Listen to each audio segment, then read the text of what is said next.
Good morning, students. All of you, please sit down. So, how was your weekend? Our weekends are completely doctored, right?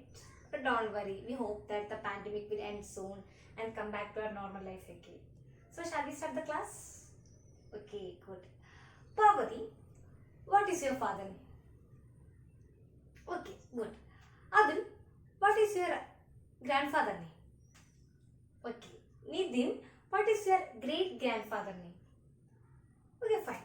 Today we are living in a modern society with latest technology and infrastructure.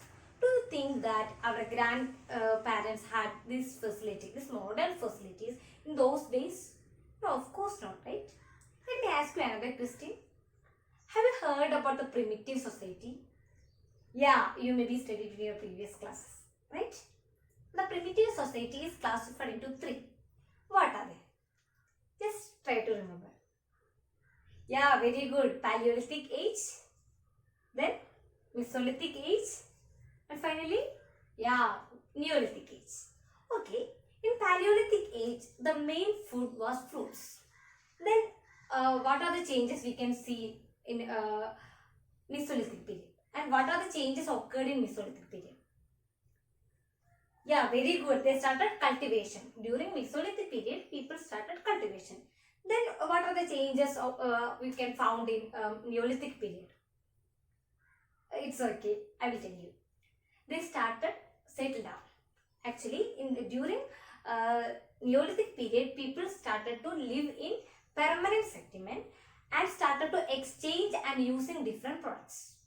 Okay. Let me ask you another question. Okay.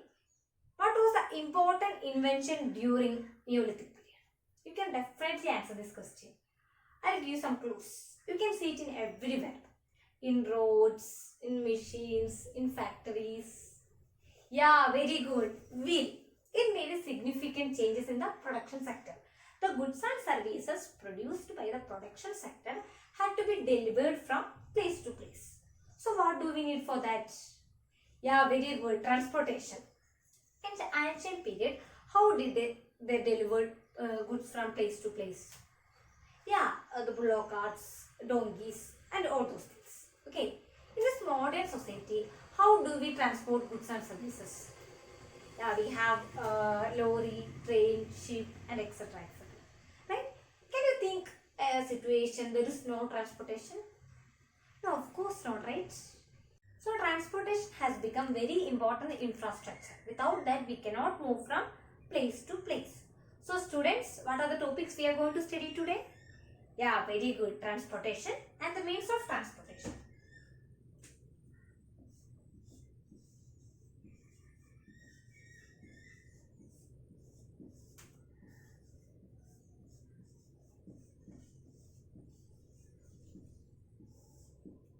So therefore, transportation is the movement of goods and services from place to place.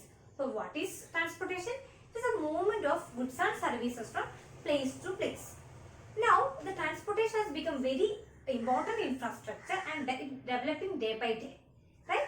So in ancient period, people used to carry goods on themselves or using some animal carts. In this modern age, there are so many means of transportation. What are they? I'll show you some pictures.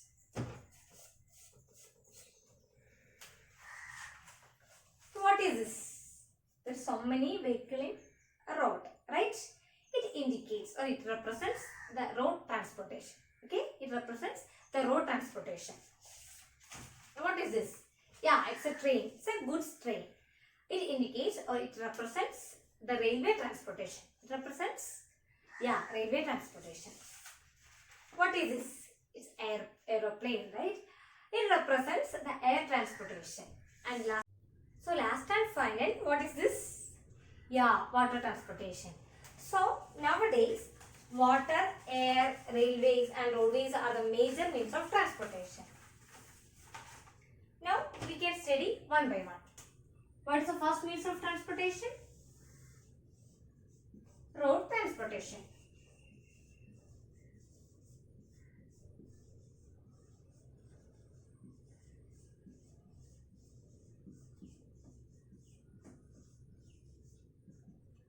India is is one of the country with largest road network system in the world. In case with the states in India, Kerala has the largest road network. Does the pattern of all the roads are same? No, of course not. Because the roads are constructed based on the landscape. That is, the differences in roads are due to the terrain, plain and the climate of that particular area. In India, the Gangetic Plain, Damodar Valley, Punjab, Haryana, Karnataka and Kerala are the places with largest road network system. The development of the roads in these places are mainly completely dependent on the landscape. Okay. So, in India, the roads are classified into four.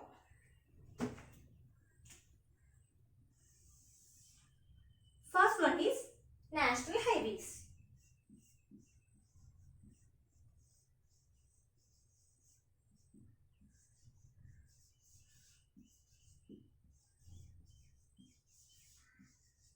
The main roads which are constructed and maintained by the central government are known as the national highways.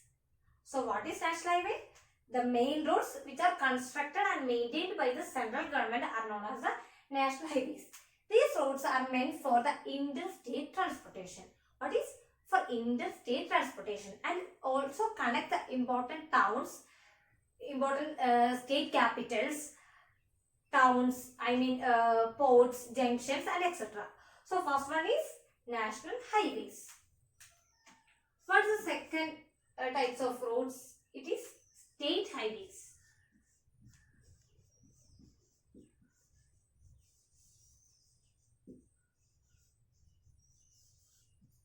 The roads which are constructed and maintained by the state government. The roads which are constructed and maintained by the state government are known as state highways. These roads connect the state capital with district headquarters in that particular state, right? And it's also connect important towns in that particular state. So first one is national highways and the second one is state highways. And the third one is district roads.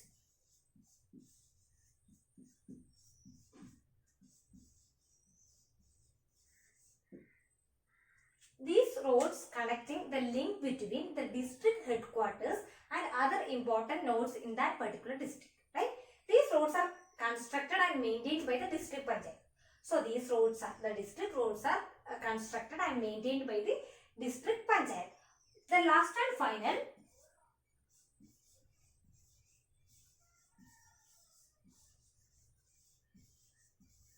rural roads.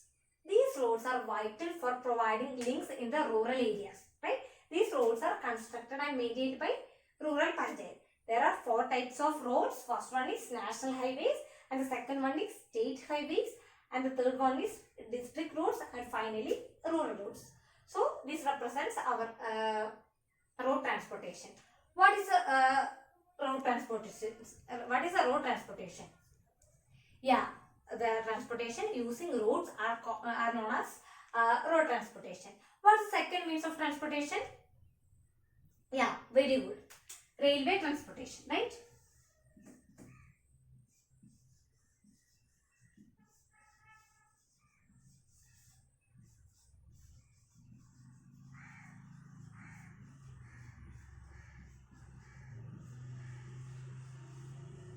Railway is the largest public sector undertaking in India. It facilitates the movement of both freight and passengers, and it contributes to the growth of our economy. So railway is the largest public sector undertaking in our country, right? So railway contribute to the growth of our economy.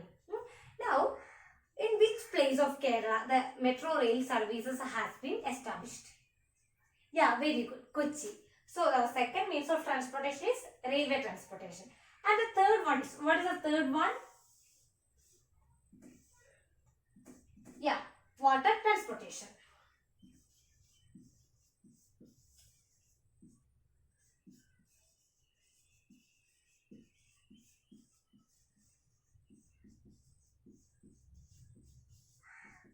The water transportation is the cheapest means of transportation.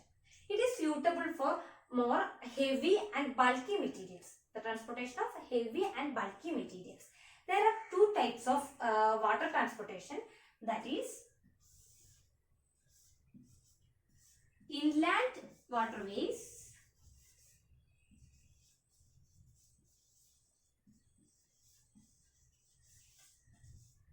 and oceanic waterway.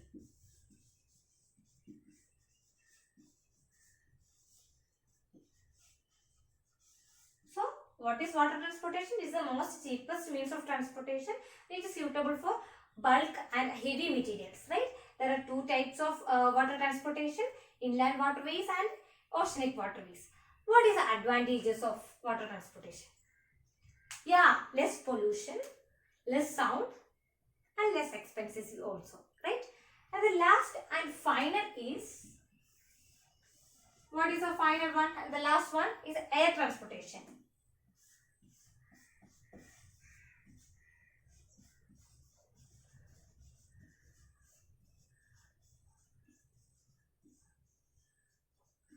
It is the fastest means of movement from place to place.